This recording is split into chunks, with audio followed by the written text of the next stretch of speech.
이제 정치 방송 시작합니다. 네. 어제 오후 10시에 우리 대통령이 KBS에 나오셔서 우리 국민들을 대상으로 대담을 했습니다. 대담은 아시겠지만 사전 녹화 방송이었고요. 일요일 날 녹화했던 방송을 어제 틀기만 한 겁니다. 다들 아마도 여기 계신 분들 다 보셨겠죠? 맞죠? 우리 곽수산 씨 깔끔하게 정리 좀 해주세요. 어떤 느낌이었어요? 개인적인 느낌으로는 방송을 보는 내내 굉장히 물음표였다. 물음표였다. 보는 내내. 어떤 점이? 예를 들어 뭐 경제를 살려야 한다. 저출산을 대비해야 된다. 뭐 이런 거 있으면은 당연히 해결해야죠. 근데 그래서 어떻게 어떻게 할 거야? 다음 질문이야? 다음 질문 준비해야 돼. 아쉬운데 다음 질문이야. 그러니까 뭐 하나 뾰족하게 아이고 그래 이거는 조금 시원하게 대답 들었다라는 게 없었다고 저는 개인적으로 생각을 합니다. 개인적으로. 우리 신 변호사님 어떻게 보셨어요? 그러니까 어제의 그 대담은 비상구가 없었죠. 좋다 이거 괜찮았어요. 좋다. 그러니까 좋다. 뭔가 이렇게 대통령이 이렇게 뭔가 해명도 많이 했고 이야기를 많이 쏟아냈는데 저는 보는 내내 정말 윤석열 대통령 걱정을 진심으로 했습니다. 이게 방송이 나갔을 때 이거 뒷감당이 가능할까? 그러니까 어떻게 3일을 기다리게 만들어서 결국 차려놓은 밥상이 요 정도 수준이냐. 우리 국민들의 수준이 지금 이 정도로 넘어갈 수 있는 상황이 아닌데 이건 너무 대통령실이 좀 오판하고 있는 거 아닌가. 저는 그렇게 좀 걱정을 하면서 봤습니다. 우리 이전 총장님도 보셨죠? 봤습니다. 어떤 느낌 드셨어요? 일단 노잼 대통령 홍보물이다 이런 생각했는데 정말 너무 재미가 없었어요. 재미도 없었다. 없고 내용도 없고 의미도 없고 반전도 없고 정말 기억에 남는 거는 자그마한 파우치. 네. 그러니까 어제 사실은 핵심 화두가 바로 우리 김건희 여사의 명품백 수수 부분이었는데 이 부분에 대해서 대통령이 길게는 말씀을 하셨습니다. 근데 이제 이 질문에 들어갈 때 말한 대로 빌드업 과정이 있었죠. 어떤 빌드업 과정이 있었죠? 일단 이제 어느 정도 얘기 끝나고 갑자기 이제 액자를 봅니다. 액자를 쫙 봐. 액자를 딱 봐. 보다가 야 김건희 여사 지금 조용한 지 꽤 됐는데 김건희 여사 막 사진 보여줘.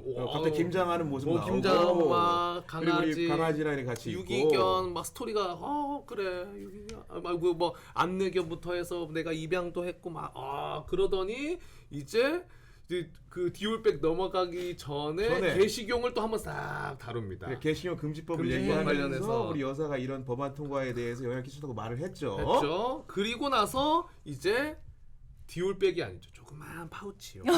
외국 회사에서 만든 조그만 파우치. 근데 여기서 아까 제가 매불쇼에서도 듣긴 했지만은 중요한 거는 그 받은 상황과 이걸 어떻게 할 것인지가 아니라 경호, 보안 관련돼서 이미 좀 이렇게 주제를 정해놓고 질문을 던진 듯한 느낌이었어요. 그러니까 기본적으로 그렇게 파우치라고 물었고 거기에 대답은 당시만 해도 이렇게 용산 그 관저에 입주하기 전이어서 서초동 아크로비스타 지하에 있는 본인 사업체 김건희 여사의 사업체에 있다 보니 의전이나 경호가 불비하여서 몰카를 차고 들어왔지만 우리가 방비가 안 돼 있었다. 그리고 너무 이제 기본적으로 매정하지 못했기 때문에 이런 손님한테 이제 아마도 박절하지 못했다 이런 표현인데 박절하는 표현 알고 있었어요? 저 처음 들어봤어요. 찾아봤죠. 제가 밖으로도 활동을 해봤죠. 박절은 처음 들어봅니다. 네. 그렇게 설명을 했는데 국민의 한 사람으로서 신 변호사님 진짜 어떻게 보셨어요? 설명이 이해됐어요? 근데 뭐 저는 사실 너무 핑계가 좀 궁색하죠. 이 뇌물 범죄로 지금 보이는 혐의를 받고 있는 사안에 대해서 뭐 매정하지 못해가지고 못 끊어냈다 뭐 이런 식인데 아니 그러면은 모든 뇌물 혐의를 받고 있는 피고인들이 다 저 논리를 법정에서 쓰면 판사가 인정해줄까요?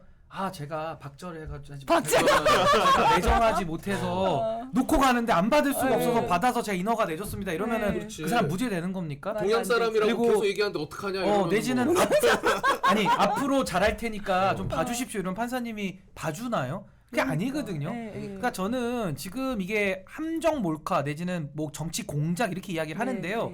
저는 그렇게 볼 수도 있다고 봐요. 그러니까 정치 공작일 수도 있고 몰카로 여러 가지 지금 덫을 파놨다 이런 건데 과연 이게 덫을 파놓은 그런 공작인지 아닌지 여부도 전 수사를 해봐야 된다고 봅니다. 그러니까 결국에는 그 CCTV로 촬영이 된 장면이 나온 건데 이게 그 최재형 목사가 실제로 뇌물을 교부하는 상황 속에서 찍어놨다가 나중에 틀어져서 공개를 한 것인지 아니면은 실제로 이게 공작인지 가려봐야 될 게 너무 많은 사안이에요. 그럼 저는 대통령이잖아요. 그럼 대통령은 수사하는 직책은 아닙니다. 그렇다면 이 김건희 여사에 대해서는 대한민국 국민이고 법이 만인 앞에 평등해야 되기 때문에 수사기관이 지시를 하는 게 맞는 겁니다. 그게 대통령의 역할이에요. 근데 그걸 못하겠다.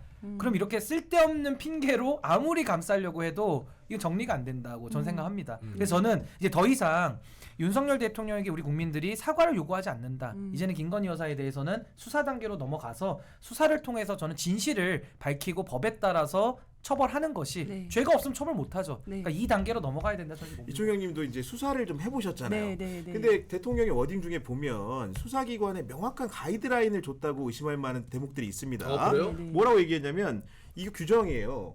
총선 1년 전에 이런 일이 벌어졌는데 이제 와서 터뜨리는 것은 선거를 앞둔 정치 공작이라고 했어요. 네. 그리고 그 얘기는 기본적으로 선거와 정치 공작이라는 말은 배후 세력이 있다는 얘기로 들리잖아요. 네. 그러면 이런 말 그대로 이정표를 받아든 수사기관 보통 수사를 어떻게 할 수밖에 없습니까?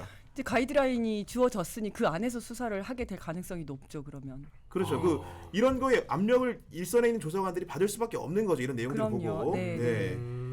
굉장히. 네. 그 압력을 받을 수밖에 없는 거예요? 왜냐면 어쩔 수가 엄명이잖아요. 없는- 엄명 어쩔 수가 일종의 없나? 엄명으로 여기기 승진도 해야 때문에 되거든요. 네, 여러 가지. 거기서